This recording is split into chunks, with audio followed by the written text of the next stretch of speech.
So I don't know if I really want to deal with publishers anymore. Do you find that it's a credibility for getting booked for keynotes? Oh, having a publisher versus self-publish? No, I think it's the value. The value of having a large publisher is one, they may give you, I talked to one author that received $100,000 upfront stipend to write a book for, say, Penguin Press or whatever. Mm-hmm. Well, that's great. And they already had an international audience and so on. I have no idea how many books they had. So that's pretty cool. But a lot of people aren't in that category. All right, guys, welcome back. Another show of Metatrends. Mike probably will not be joining us. He's politicking in South Florida. So, but I'm excited. We have Severin, Sorensen. Literally, each of the chairs that I speak for, I turn to him and say, "Hey, what speaker should I have on the podcast?"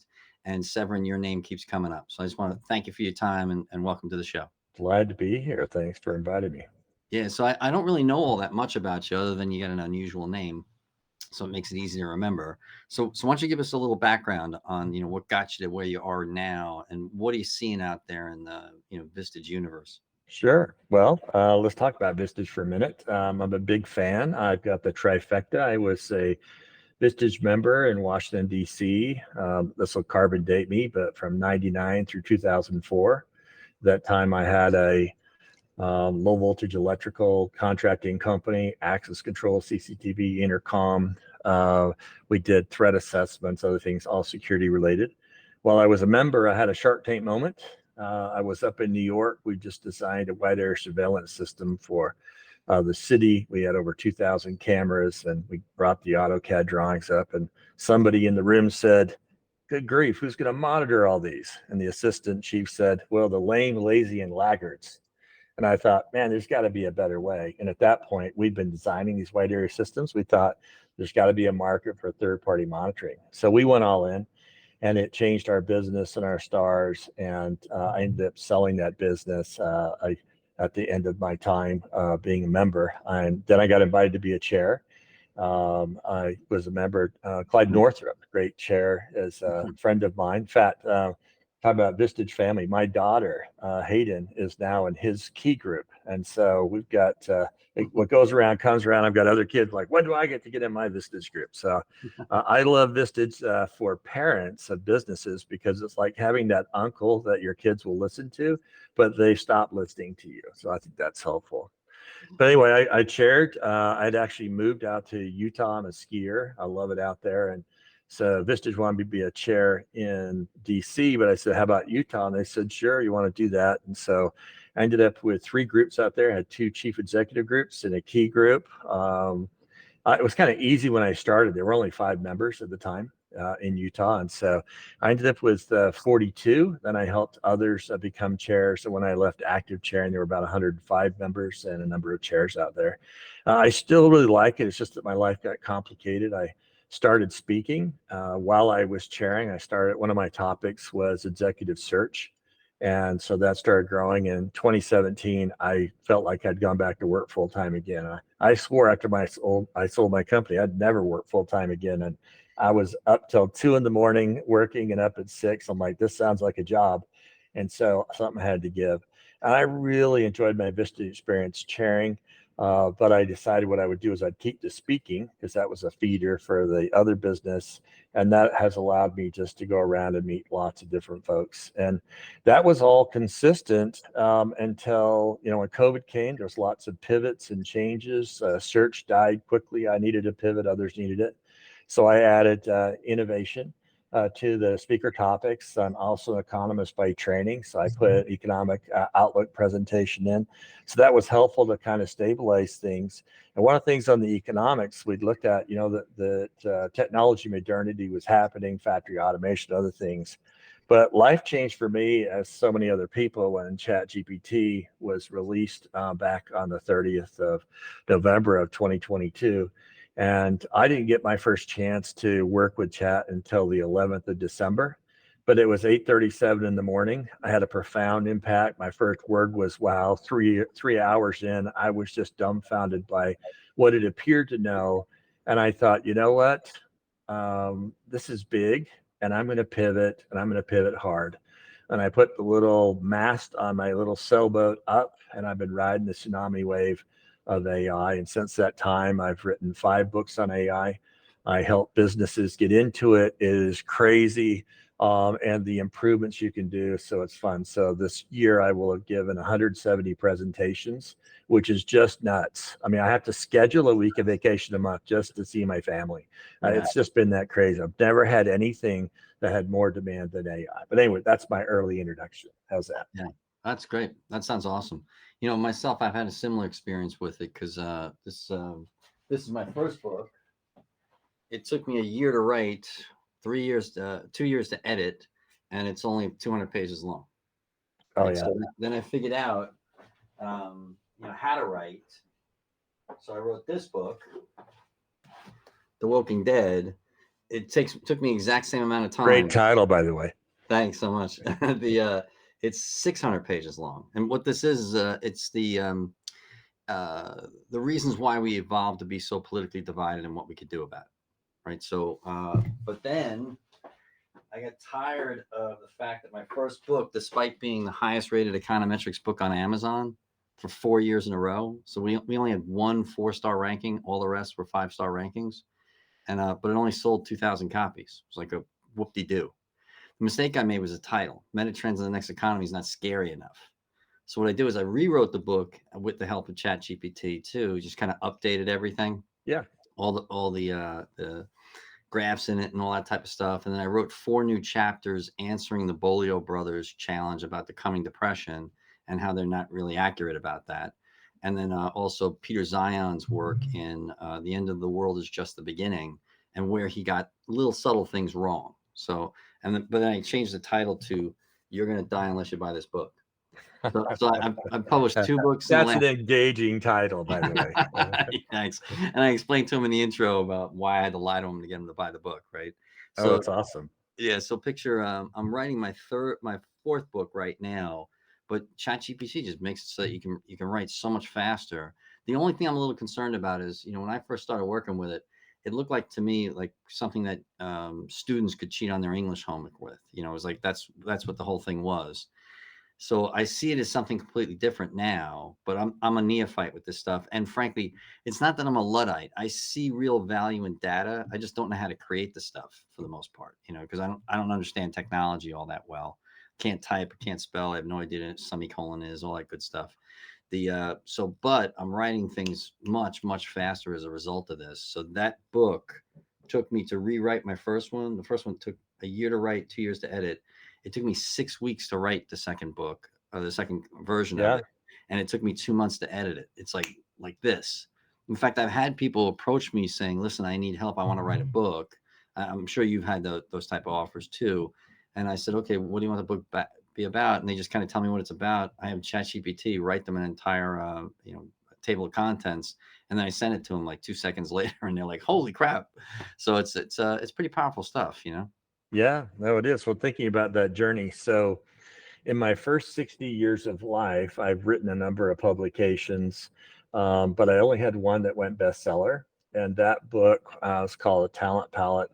It took us 48 months to write. I had 15 people on the team, 7 researchers, 3 technical editors, 2 graphic artists, and it was just work. And we shredded it 3 times. And on the 4th version, we said, okay, let's let it go.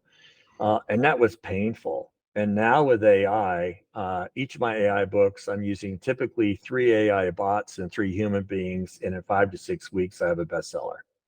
And Wow, that's awesome. it's just crazy. So look at that. So it's basically 48 months versus 1 month, and it's 1/5 of the labor. And I think the quality of writing is better. Going to your issue, the better that you prompt, and the better your insights, the better your ability to use AI like a scalpel, like a doctor really going in, the more nuance you'll have and the more it will sound like you. But if you just take what's there, chances are there's a lot of incorrect information. You never lose the control of the wisdom maker, because I mean, here's the thing: there's data, then there's knowledge. And AI has the knowledge. It doesn't have the wisdom. You're the wisdom maker. Mm. You like the chef, you need to know when to heat, when to cool, when to mix, when to stir. You could have all the ingredients, and AI has the ingredients, but unless you have that nuance, you could really run into trouble. Yeah, what I also did was I didn't just take it what it said. Like, so one of the chapters in my third book is about how strong is China really? Are they the villains they're being painted out to be? And it's my opinion after studying it, they're more a paper tiger than they are the villain that they're being painted out to be. And I think the reason why they're being painted out to be the villain is politicians and journalists require villains to create narratives, to make compelling stories. So it doesn't necessarily mean it's real. So once you start to analyze their navy is like, I'll give you an example. I analyzed all the aircraft carriers in the world. There's 48 such craft, and most of them are kind of, you and I wouldn't call them aircraft carriers. Like, might be one helicarrier, that type of thing. So, when I use the term aircraft carrier, what's probably going around in your mind is what's really called a fleet carrier. There are 11 such craft in the world. They are so powerful that the carrier group has the ability to be parked off any country in the world and level that country's capital within a matter of weeks. So theoretically, these 11 craft are the most deadly weapons that we have, other than nuclear weapons. So there are only 11 of them. The United States own all 11. So what I did then was say, okay, let's take a look at China. That's the second strongest navy in the world. They have 3 aircraft carriers. 2 were built by the Russians in World War II. One, believe it or not, spent 20 years as a casino. So I had ChatGPT give me like almost like a CIA report on China's navy, and then what I was able to do is to go in and systematically understand the report, then change all the words, so that this way I wasn't going to run into any type of plagiarism or anything like that. You bring up something interesting here that I think would be good for your listeners. Different models have got guardrails that prevent different types of information. And so ChatGPT, because it has access to the internet, does pretty good, but it's still kind of limited to how it's trained. I like to ask the same question to multiple models and then see what's there. And increasingly, you might find it surprising, but increasingly, I'm finding more accurate, authentic, non-abridged information using Grok 2, which is Elon Musk's tool there with X. And Mm-hmm. so, for example, you could go and say, what's the current state of X? And so on. And they'll each kind of give you their responses. But then I think you have to bring them back and then use your discernment. Okay, where did this source come from? So in each of my prompts, I'm asking for the data, but I'm saying, I also need you to give me all of the references that were done in APA style, because I want to know where you're sourcing it. Because I don't need every bubblehead with a buck, but I would love to have the scholar at Woodrow Wilson School of Government. I'd like to have, Yeah. these different resources and so on. Yeah, maybe some former CIA analysts that are allowed to start writing once they're. Yeah. It's not a non-compete. I guess it's a non-disclosure agreement to have for like 10 years or something like that. They can't write about anything that they covered in their field for 10 years. Otherwise, they're subject to, some type of punitive, legislation, something like that, So let me ask you, you sound like you're a proponent of AI to the point where you're not worried about it taking over the world and turning us into paper clips and all that crap. I am definitely an advocate for ethical AI. I would call myself an ethical AI evangelist. I want people to use AI for good. I believe it's imperative that we show that AI could be used for good and positive uses, or else AI will be rendered to defense facilities, large fences put around, and it will be protected like nuclear weapons, because it can clearly be used for harm. And we need to mitigate the harm. It can be used for defense, and we want to use those great capabilities. Just as it can be used for defense, it can be used for offense. And I think right now the big race is for AI supremacy. It is vital that anybody that wants to preserve their way of life have the tools to preserve it. And I definitely wouldn't want to be on the wrong side or the side that didn't have the tools, because this just, all right, for example, in your own writing, you've demonstrated that in your own writing, you are 10 to 20x faster in your writing, okay? Which is phenomenal. Well, what if the tools were 10 to 20x more powerful? It's like going from bows and arrows to not just Gatling gun, but to an AR-15, right? I mean, it is just such an increase of magnitude that it's something that just can't be set aside. And Go I ahead. guess that's the stuff I'm kind of wrestling with here. Is I don't know how it can be used for the negative. I do know that one of the things I've studied in order to increase the accuracy of my forecasting is evolutionary theory. So if you were to biologicize whatever you're trying to analyze, the accuracy of that analysis significantly increases. What it comes down to is human beings are really, really boring. Like, we don't want to think that about ourselves. We want to think we're sexy and unique, but no, we're boring too. Like, picture like the day you buy a minivan, even your car insurance company knows you don't look good naked anymore. Just kind of how life goes, right? So what happens here is that I understand human beings are hardwired to be maybe maniacal, genocidal maniacs, but it doesn't mean that the computer models or large language models are going to be homicidal maniacs. So it's like, I think it's imperative that AI develop, if it hasn't already, a sense of emotional intelligence hmm, to realize that it's rational not to destroy the planet.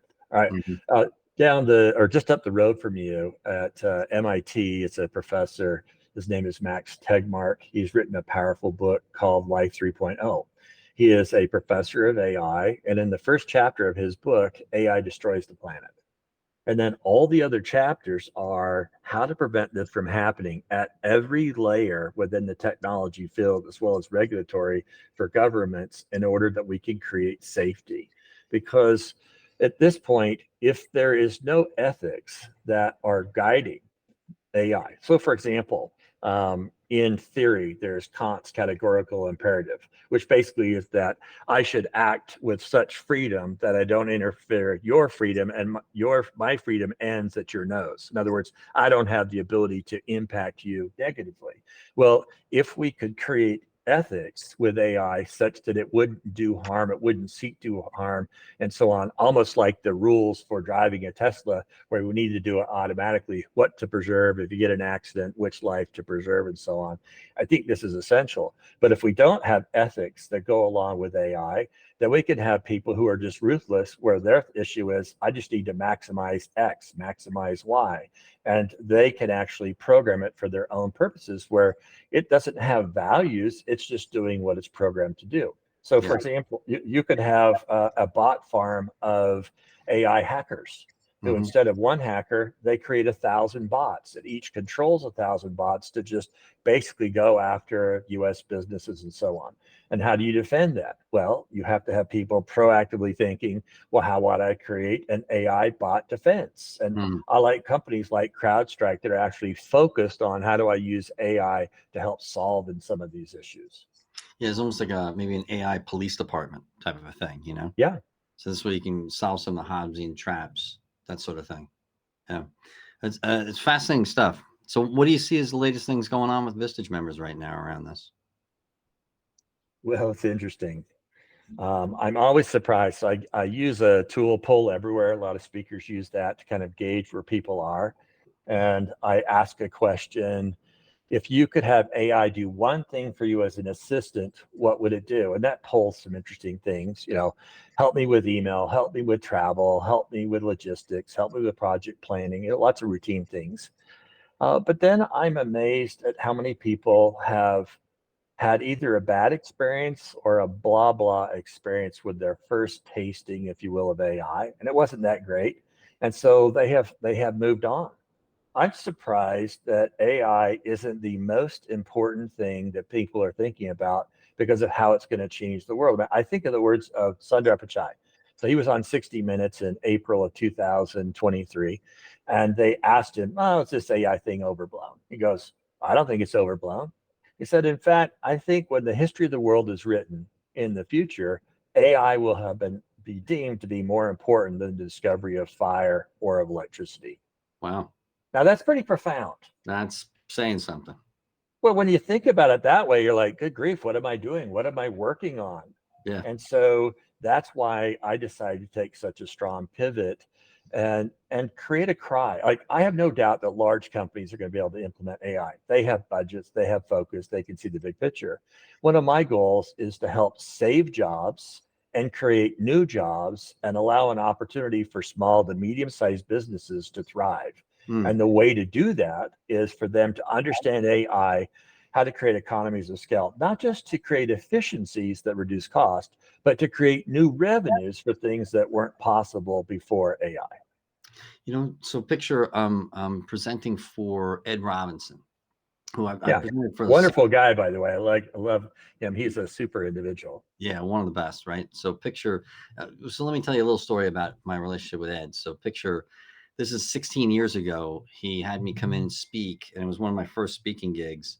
And he actually took the time after, like, he has you speak in the afternoon.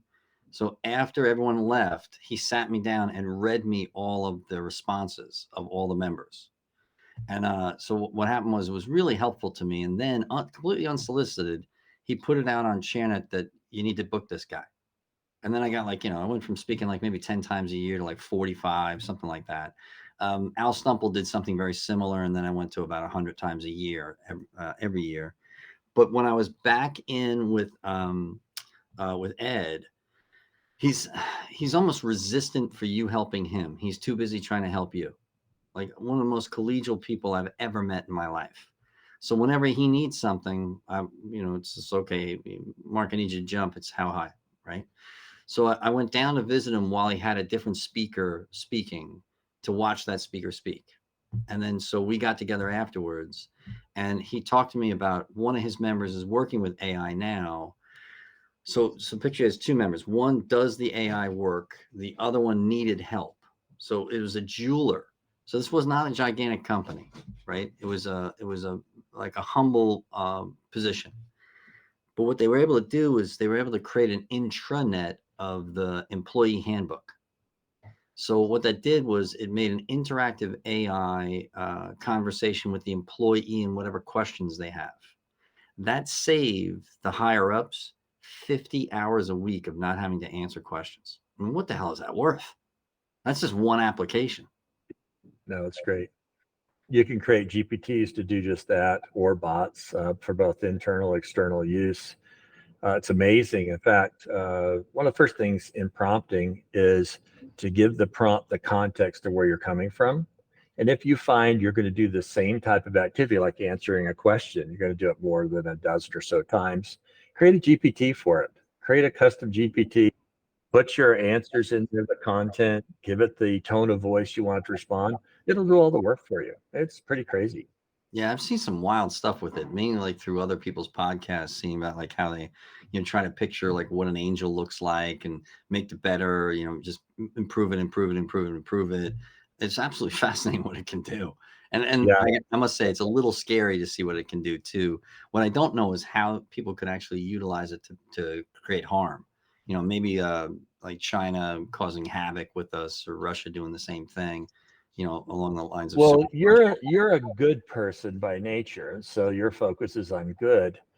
But if you think about the black economy, I'm not talking about a racist economy, but the underground economy of individuals that are trying to have non-taxable income and all sorts of things, how might one be able to try to get gain?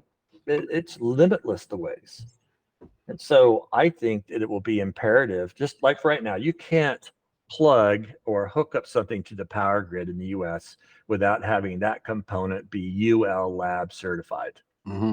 And in Europe, it would be a CE certified. We need to have an AI certified such that you don't plug it, because, unless you know that there's safety, it's not going to steal your data, give away your HIPAA protected material, you're financially protected. You need to have safety, or some of these tools just aren't as helpful for you. Yeah. Like putting your own employee handbook out on the internet would not be a good move. So it's how do you firewall from something like that? Well, an employee handbook, I would say that's how about your proprietary tool and die measurement and testing, such that somebody could come in and rip you off? Yeah, you wouldn't want that. In fact, I have some companies have been hesitant to move forward with AI because they're concerned that AI could rip them off. And I said, well, there are ways. I mean, for example, right now there are 5 versions of ChatGPT. 2 are open, 3 are closed. The open ones are the free one, and then the $20 one, which they call ChatGPT Plus. But you go over into a veil of privacy to ChatGPT Teams, Enterprise, and API. And in all of those, OpenAI acts as though it were like Salesforce. Here's an environment for your data, but we don't trade on your data. We're not learning from your prompts. Your prompt material is not going to go out to someone else. So that's their promise in terms of that environment. But I wonder sometimes, they say they're not training, but are they forgetting? Right, Hmm. we have an instance right now. So 23andMe stock just has gone to almost zero overnight. The board yesterday resigned in rebellion to the current CEO. It's like a penny stock now. What's the risk? Well, the risk is that thousands of people have had their DNA testing done by 23andMe, and that company could be swallowed up by somebody, because when they did it, they said, we won't use your data for other purposes. But another company comes in and then buys that data. And so now you can't get insurance because now we know genetically, mathematically, your risks and so on. That you could see all the different types of issues that could occur.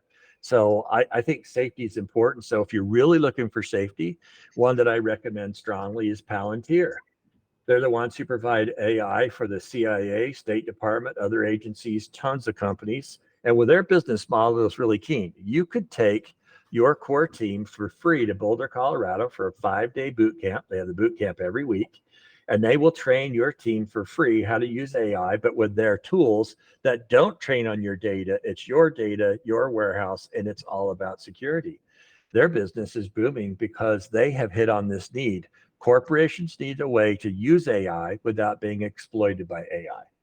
Another method of doing this outside of going to a really large enterprise like that, now coming up this fall, you'll see AI PC, and you'll have companies like NVIDIA, AMD, Dell's putting one out, HP is working out, where they're going to have PCs that will actually have an AI chipset on it, such that you don't have to go out to the internet. So you could take your PC into a lab, into a skiff, into a private area, not connected with outside wireless or with communications, and then use it on your internal data, knowing that that PC stays in that environment.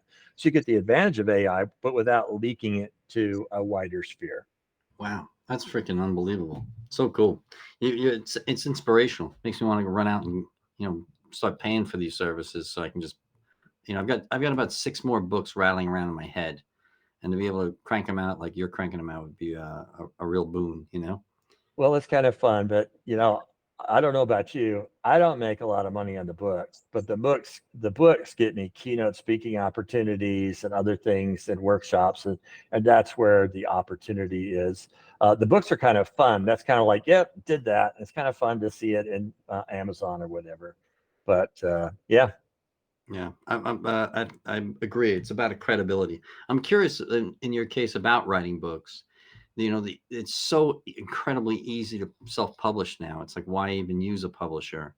I had bad experiences with my first 2 books trying to get them published. It was just an absolute gauntlet of not only rejection, but it was like, could you rewrite it this way? Could you rewrite it that way? And it was like, I wrote my book, my first one, 60 different times, and then publishers, every one of them except for one, passed on them, and I was like, so I don't know if I really want to deal with publishers anymore. Do you find that it's a credibility for getting booked for keynotes? Oh, having a publisher versus self-publish. No, I think it's the value. The value of having a large publisher is, one, they may give you. I talked to one author that received $100,000 upfront stipend to write a book for, say, Penguin Press or whatever. Hmm. Well, that's great, and they already had an international audience and so on. I have no idea how many books they had, so that's pretty cool. But a lot of people aren't in that category. I think the issue comes down to your message. If you have a great message, then and with that message you have a forum, then you have the ability to do it. So I noticed that my books, so all of the AI books I have been bestseller.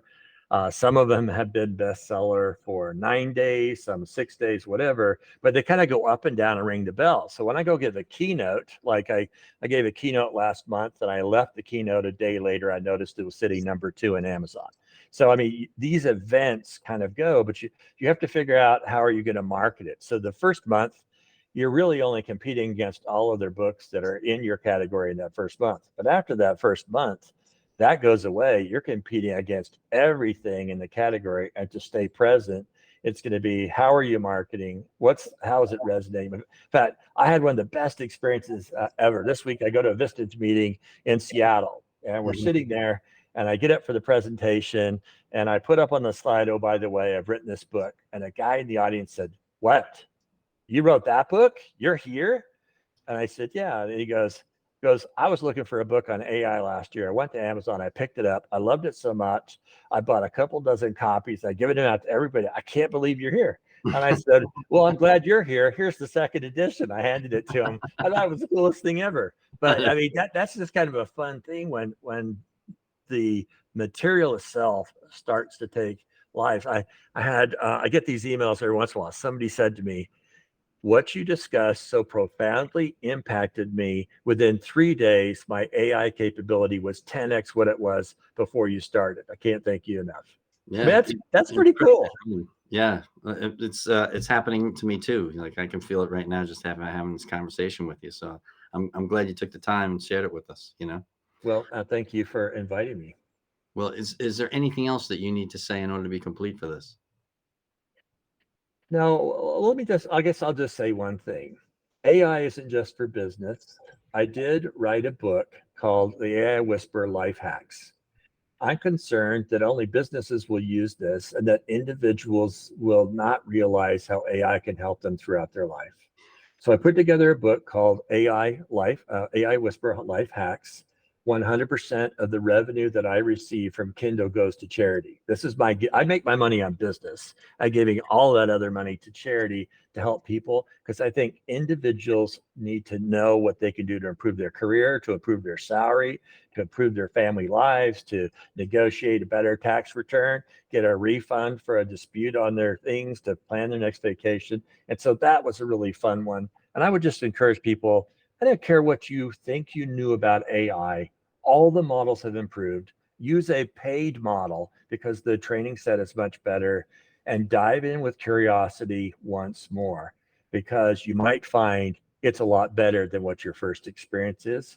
And then say, okay, if this truly is the most important thing, as Sundar Pichai says, what am I doing daily to make this a new craft, like keyboarding, using Microsoft Excel, PowerPoint, because it's truly going to be a game changer.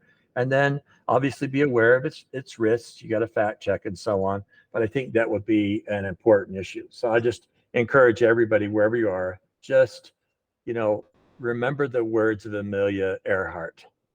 Never interrupt somebody doing something you said couldn't be done. It's awesome. Well, Okay. that's a great place for us to end here. So I just want to thank you, Severin. That was Thank you, Mark. incredibly enrolling. If you can hang in there once we shut everything off, we're just going to make sure everything is recorded right. So, but thanks again, everybody.